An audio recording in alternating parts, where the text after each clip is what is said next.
Concrete pouring can totally make or break your outdoor project, so knowing how to handle it right is a game changer. Alright, listen up. First off, always plan your steps before you start pouring. Like, if you're gonna add a step or anything last minute, it messes with timing and materials. Make sure you get the hydration stabilizer sorted before the pour. Some plants don't even have it ready, so check ahead. When it's blazing hot, keep enough finishers on deck so you're not stuck running wheelbarrows all day. Trust me, that garden wheelbarrow grind will kill you. Check your equipment too, especially the vibrator tip, because if it breaks mid-pour, that's a big headache. Timing for stamping is crucial. Don't wait too long or your design won't stick right. If you do mess up, don't stress.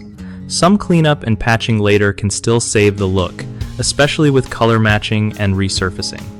Always give your customer a warranty or some kind of promise so they feel good about the work, even if it's not perfect.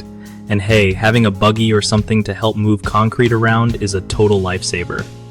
One of the biggest mistakes when pouring concrete is last-minute changes, like adding steps or features, that throws off your whole schedule and materials list.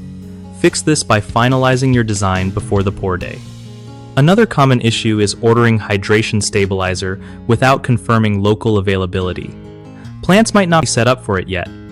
Always call ahead to verify what's in stock. The third problem is poor staffing during hot weather.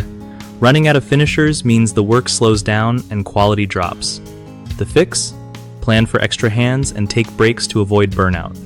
BigHomeProjects.com is great because it helps homeowners connect with local contractors who are reliable and trustworthy.